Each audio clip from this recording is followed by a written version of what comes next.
सभी मित्रों को गुड मॉर्निंग। सभी को राम राम। तो कल जो हमने राजस्थान जो सूचर विभाग की जो भर्ती निकली हुई थी उसके बारे में हमने जो 20वीं गणना के बारे में हमने बात की और उसके अंदर जो गाय गाय की जितनी भी नस्ल राजस्थान में है उनके बारे में हमने देखा। तो आज बात करेंगे हम गाय के बाद भैंस। राजस्थान में कौन कौन सी नस्ल की भैंसें हैं और उनकी दूध की जो अक्षमता जो है वो कितनी है और किस क्षेत्र में कितनी भैंसों की संख्या। तो आइए शुरू करते हैं।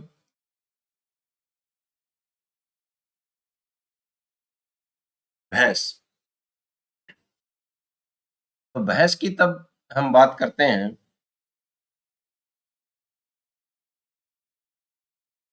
तो 20वीं पशु गणना राजस्थान में भैंस की कुल संख्या कितनी थी भाई। भैंस की कुल संख्या जो है वो राजस्थान में कितनी आई है 13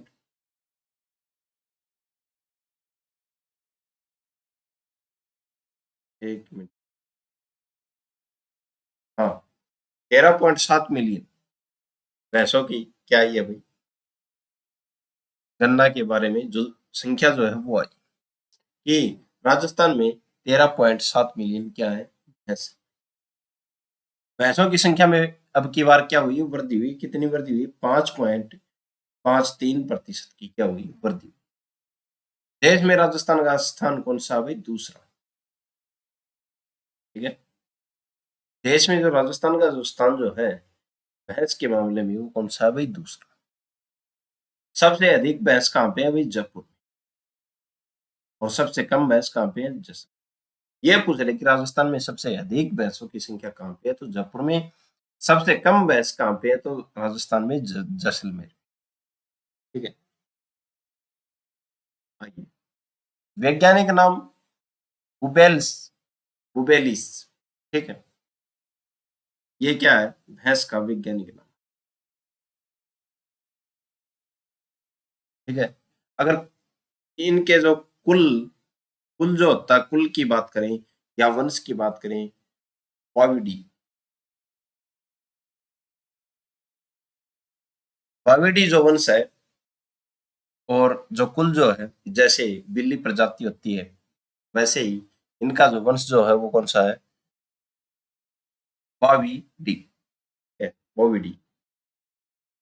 उत्पत्ति स्थल की बात करें तो उत्पत्ति स्थल भारत है। ठीक है, भारत में मान्यता प्राप्त भैंसों की संख्या कितनी है भाई 16। कि 16 नस्ल की भैंसों को मान्यता दी गई है। वहीं गायों की जब बात करते हैं हम तो 30 गायों की जो नस्ल जो थी वो थी 30। अब बात करते हैं हम गर्भकाल की बात। गर्भकाल की अवधि तो 307 दिन से लेके 310 दिन तक इनकी क्या है भाई गर्भकाल की अवधि होती है। मध्य चक्र की बात करें तो 21 दिन का और मध्य काल की बात करें तो 12 से 36 घंटे। ठीक है, गर्भकाल 307 से 310। मध्य चक्र की बात करें तो 21 दिन का और मध्यकाल की बात करें तो 12 से 36 घंटे। ठीक है, और भैंसों की जो नस्लों की बात करें तो हम मुर्रा नस्ल सबसे फेमस नस्ल है। कौन सी नस्ल है मुर्रा, मुरादाबादी, भदावरी, सुरती, जमुना, महसाना, जाफराबादी, नागपुरी। ये क्या है सभी की सभी भैंसों की क्या नस्ल है। तो आइए आगे हम बात करते हैं। भैंसों को दो भागों में बांटा। भैंसों की जो नस्ल जो है इनको दो भागों में बांटा। चलिए भारतीय भैंस। ठीक है, एक तो भारी भैंस और दूसरी कौन सी? हल्की भैंस। भारी भैंसों की बात करें तो भारी भैंसों में मुर्रा, नीली रावी और जाफराबादी, ये क्या है? भारी भैंस। ये पूछ ले कि इनमें से, इन चारों में से कौन सी भारी भैंस नहीं है? एक दे दे मुर्रा, एक दे दे नीली रावी, एक दे दे जाफराबादी और तीसरी दे दे महसन, चौथी। तो इनमें से जो महसाना जो है वो हल्की भैंस है। ठीक है। अब हल्की भैंसों की बात करते हैं हम, तो महसाना, सुरती, नागपुरी और भदावरी, ये कौन सी है? हल्की भैंस। और विदेशी भैंसों की बात करते हैं हम, तो कुछ विदेशी भैंसें भी हमको देखने को मिलती हैं। इसमें कौन सी है? ब्राजील की लाल, ब्राजील की काली, ठीक है, सिन्हाल, काई जवन, ठीक है, काराबाओ, काराबाओ। तो ये क्या है? विदेशी नस्लों की, तो विदेशी जो नस्ल जो होती है भैंस की, वो, ठीक है। भैंसों को हमने नस्ल के आधार पे दो वर्गीकरण किया, दो भागों में बांटा, भारी भैंस और हल्की भैंस। भारी भैंस में मुर्रा, नीली रावी, जाफराबादी और हल्की में महसाना, सुरती, नागपुरी, भदावरी।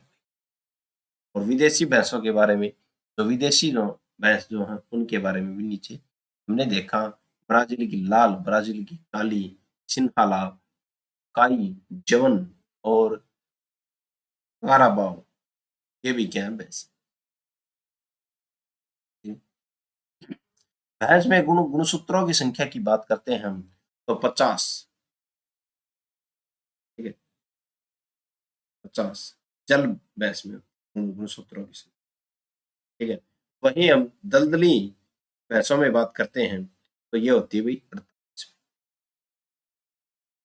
ठीक है।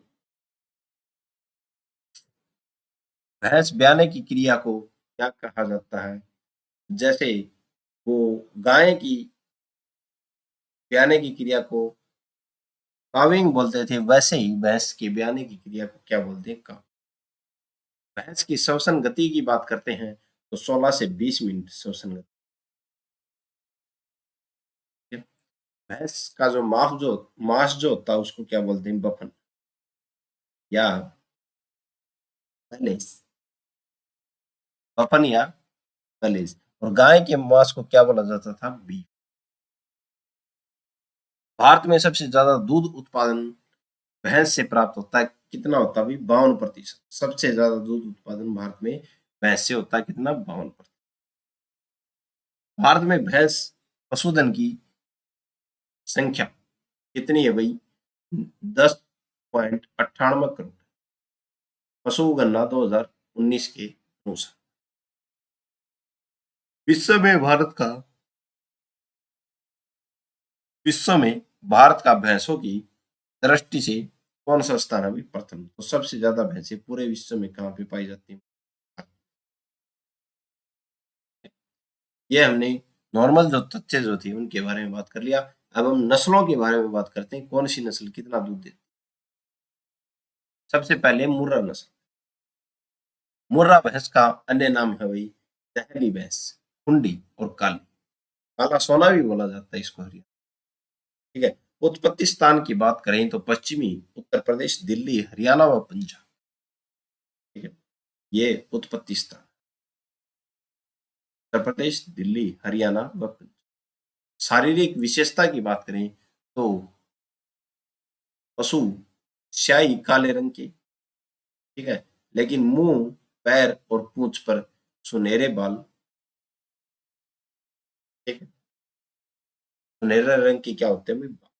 जो मुर्रा जो नस्ल होती है इस पे, वैसे पूरी पूरी काली स्याही जबरदस्त काली होती है कौन सी? मुर्रा नस्ल की। लेकिन पूंछ और पैर पर क्या होते हैं? थोड़े थोड़े सुनहरे बाल होते हैं। सींग जलेबी आकार के होते हैं, सींग जलेबी आकार के ऐसे होते हैं, ठीक है। भैंस की सबसे सुंदर नस्ल है वही कौन सी? मुर्रा, ठीक है। सर्वाधिक दूध देने वाली भैंस की नस्ल कौन सी है भाई? मुर्रा। इसलिए इसको काला सोना बोला जाता है। व्यापारिक दृष्टि से महत्वपूर्ण नस्ल दूध, घी और मक्खन देती है। दूध सबसे ज्यादा देगी तो सीधी बात है घी भी सबसे ज्यादा ही उत्पादन। मुर्रा नर कृषि फार्म में भार ढोने के लिए विशेष नस्ल है। जो मुर्रा जो नस्ल होती है, इसका जो बच्चा जो होता है जो, तो वो जो है मुर्रा नर है, कृषि फार्म में भार ढोने के लिए विशेष नस्ल है। उत्पादन विशेषताएं की बात करें तो 1800 से लेके 2500 लीटर दूध व्यावत देती है यानी कि, ठीक है, 1800 से लेकर 2500 तक दूध देती है। और मुर्रा भैंस के दूध में औसतन वसा की मात्रा कितनी होती है भाई? 7% होती है। वैसे गाय के दूध में लगभग 5% के आसपास वसा रहती है, लेकिन भैंस के दूध में जो मुर्रा नस्ल की जो भैंस इसमें 7% वसा। अगली नस्ल की बात, अगली नस्ल है भदावरी भैंस। उत्पत्ति स्थान उत्तर प्रदेश में आगरा जिले के वह है जो तहसील का बदावर क्षेत्र। तो ये क्षेत्र है, क्षेत्र के नाम पर इसका क्या नाम पड़ गया? बदावर। उत्तर प्रदेश में बदावर, उसके नाम पे बदावरी नाम। राजस्थान में भरतपुर, धौलपुर, सवाई माधोपुर, भरतपुर, धौलपुर, सवाई माधोपुर और अलवर, इन स्थानों में भदावरी भैंस। शारीरिक विशेषता की बात करें, भैंस आगे से पतली, आगे से क्या होती है भाई, और पीछे से क्या होती है? चौड़ी। ठीक है। पशु का रंग जो तांबे जैसा लालिमा लिए बादामी होता है। तो जो भदावरी भैंस है इसका रंग कैसा होता है भाई? बादामी होता है। ठीक है। आयन छोटा, दूध शिराएं उभरी हुई व आयन का रंग गुलाबी होता है। जो दूध शिराएं जो होती है, जो थन जो होते हैं वो उभरे हुए होते हैं। ठीक है। गर्दन के निचले भाग में दो सफेद धारियां जिन्हें कंठमाला या जनेऊ कहा जाता है। ठीक है। जो गला जो है यहाँ पे दो सफेद धारियां होती हैं गोदावरी के, तो इसको इसको क्या बोला जाता है भाई? जनेऊ बोला जाता है या कंठमाला। इसमें सर्वाधिक गर्मी सहन करने की क्षमता होती है। तो गोदावरी नस्ल में सबसे ज्यादा गर्मी सहन करने की क्या होती है? सहनशीलता, क्षमता। विशेषता की बात करें तो 900 से लेकर 1200 लीटर दूध या प्रतिदिन 5 किलोग्राम दूध देती है। गोदावरी भैंस के दूध में औसतन 13% वसा सर्वाधिक होती है। तो सर्वाधिक वसा किस जो भैंस की नस्ल में होती है? तो भदावरी जो नस्ल की भैंस जो है इसमें 13% वसा सर्वाधिक होती है। ठीक है। अगली जो नस्ल है उसकी बात करें, सुरती भैंस। अन्य नाम इसका डेकानी, गुजराती, अलबंदा, नंदी आदि। उत्पत्ति स्थान की बात करते हैं तो गुजरात का खेरा जिला, बड़िद्दा, बड़िद्दा जिला। ठीक है। गुजरात का जो खेरा जिला जो है, बड़िद्दा जिले, यहाँ पे क्या है उस उत्पत्ति स्थान इसका कौन सा? सुरती। राजस्थान में बांसवाड़ा और डूंगरपुर में पाई जाती है विशेषकर। शरीर की बात करें तो बादामी रंग होता है, पशु का रंग काला होता है, काला और बादामी दोनों। ठीक है। सींग लंबे कराती आकार के, ये देखिए कराती आकार, आकार के इसकी मुख्य विशेषता होती है। पशुओं में सफेद रंग की दो पट्टियां एक अधर पक्ष के चारों ओर और दूसरे जबड़े के चारों ओर।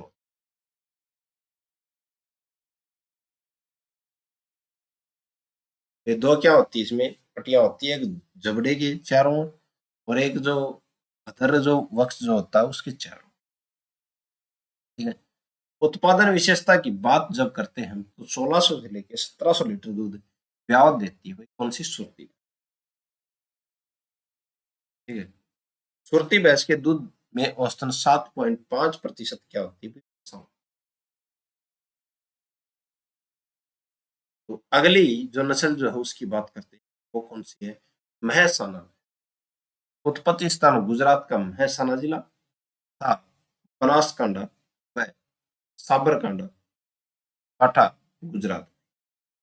बनासकांठा व साबरकांठा गुजरात। और गुजरात का महसाना जिला फेमस है, महसाना के नाम पे इसका नाम क्या कर दिया? महसाना नस्ल की भैंस। संकरण से इसकी उत्पत्ति हुई है। क्रॉस जो क्या है, मुर्रा और सुरती के संयोग से नस्ल बनी है, वही कौन सी? महसाना नस्ल। ठीक है। मुर्रा और सुरती से कौन सी नस्ल बनी है? ये पूछ ले कि मुर्रा और सुरती से कौन सी नस्ल बनी, तो महसाना।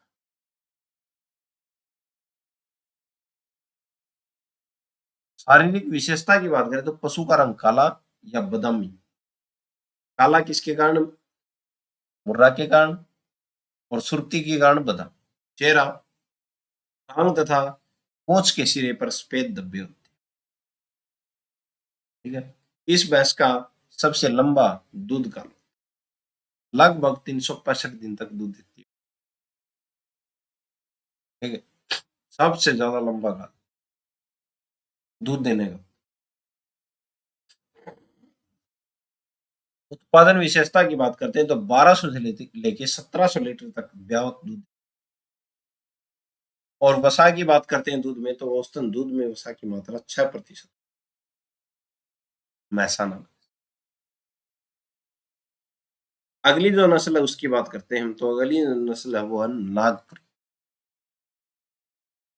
अन्य नाम है इसका इलिचपुरी। इलिचपुरी भैंस जो है अन्य नाम है इसका। नागपुर यानी कि महाराष्ट्र में इसका उत्पत्ति स्थान माना जाता है। शारीरिक विशेषता की बात करें तो सींग क्या होते हैं? लंबे। ये देखिए भाई, कितने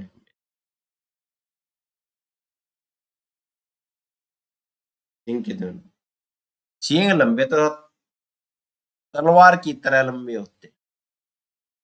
नागपुरी भैंस सबसे हल्की भैंस होती है, यानी कि इसका वजन बहुत कम होता है। उत्पादन विशेषता की बात करें तो 1500 से लेके 1600 लीटर दूध देती है ब्यावत। यानी नागपुरी भैंस के दूध में औसतन कितना? 7% क्या होता है भाई? वसा। राजस्थान में भैंस प्रजनन केंद्र कौन सा भाई? बल्लभ नगर उदयपुर। ये है प्रश्न, यहाँ से बन सकते हैं कि राजस्थान में भैंस प्रजनन केंद्र कहाँ पे है? तो बल्लभ नगर उदयपुर। राजस्थान में मुर्रा भैंस प्रजनन केंद्र डीग व डंग झालावाड़ में। या तो डीग आए या डग आए और झालावाड़ आए, यहाँ पे कौन सा है? मुर्रा नस्ल। और राजस्थान में अगर ये पूछ ले राजस्थान में भैंस प्रजनन केंद्र, तो बल्लभ नगर उदयपुर। और राजस्थान में मुर्रा भैंस प्रजनन केंद्र, तो उमहेर, डीग व डग झालावाड़ में। अगस्त 1943 में भैंस से कृत्रिम गर्भधान द्वारा विश्व का पहला बच्चा नैनी इलाहाबाद कृषि संस्थान द्वारा प्राप्त किया गया था। ठीक है। तो विश्व का पहला बच्चा नैनी, ठीक है, इलाहाबाद कृषि संस्थान द्वारा प्राप्त किया गया था। कब किया गया था? 1943 में भैंस से कृत्रिम गर्भधान के द्वारा। ठीक है। मुर्रा भैंस प्रजनन झालावाड़। और राजस्थान में पशु प्रजनन केंद्र वो कौन सा? बल्लभ नगर। अगले अगली जो नस्ल है उसकी बात करें, महसाना नस्ल। महसाना जो नस्ल है ये फिर से आ गई हमारे सामने। एक बार हमने इसको देख लिया था, लेकिन एक बार फिर देख लेंगे। उत्पत्ति स्थान गुजरात का महसाना जिला व बनासकाठा व साबरकाठा गुजरात।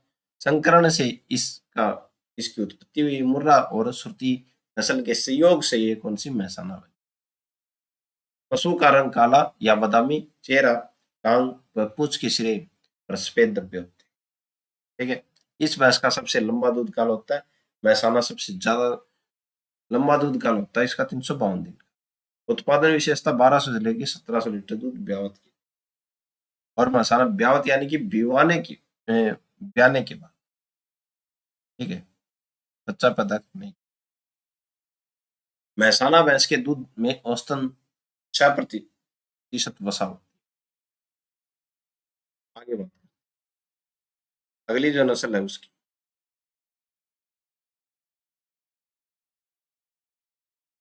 जाफराबादी, जाफराबादी नस्ल, जाफराबादी भैंस। उत्पत्ति स्थान की बात करते हैं हम तो जाफराबादी यानी कि गुजरात की गिर जंगल तथा काठियावाड़ और जाफराबाद क्षेत्र है। तो जाफराबाद क्षेत्र होने के कारण इसका क्या नाम रख दिया, जाफराबादी। राजस्थान में कोटा, बारा और झालावाड़ में ये भैंस पाई। कोटा, बारा, झालावाड़। मुंशी जाफर। शारीरिक विशेषता की बात करें, पशु आकार में बड़े व भारी होते हैं, ठीक है, रंग इनका काला, सिंह जैसे दिख रहे हैं, घुमावदार है। तो गल कंबल यानी कि गले का जो ये वह जबड़े के दोनों ओर सफेद रंग की क्या होती है, पट्टियां, ठीक है। मस्तिष्क व सिंह भारी आयन विकसित हो, ठीक है, जैसे ये वाला क्षेत्र, ठीक है, मस्तिष्क भारी और सिंह जो होते हैं ये भी भारी, ठीक है। सिंह के आगे का भाग छल्लेदार होता है। छल्लेदार मतलब ऐसे घुमावदार होता है, जैसे ये दिख रहा है। इसे मिनी एलिफेंट के नाम से जाना जाता है। तो ये पूछ ले कि मिनी एलिफेंट के नाम से किसे जाना जाता है, जाफराबादी भैंस को, ठीक है। माथा गुम्मद के आकार का होता है। माथा गुम्मद के आकार का है, देखिए गुम्मद के आकार का होगा, गुम्मद ऐसे होता है। उत्पादन विशेषता 900 से 1100 लीटर दूध ब्यावत 12 किलोग्राम प्रतिदिन देती है। तो 12 किलोग्राम प्रतिदिन देती है कौन सी, जाफराबादी। जाफराबादी भैंस के दूध में औसतन 7 से 8% वसा होती है। तो ये हमने आज भैंसों की जितनी भी नस्ल जो थी, महत्वपूर्ण जो नस्ल जो थी वो हमने देखी, ठीक है। कुछ इंपॉर्टेंट तथ्य रह गए उनके बारे में और देख। केंद्रीय भैंस अनुसंधान, इसकी जब बात करते हैं तो ये कहाँ पे है, तो ये जो है हरियाणा में है। और स्थापना की बात करते हैं 1985, ठीक है। और हरियाणा में कहाँ पे,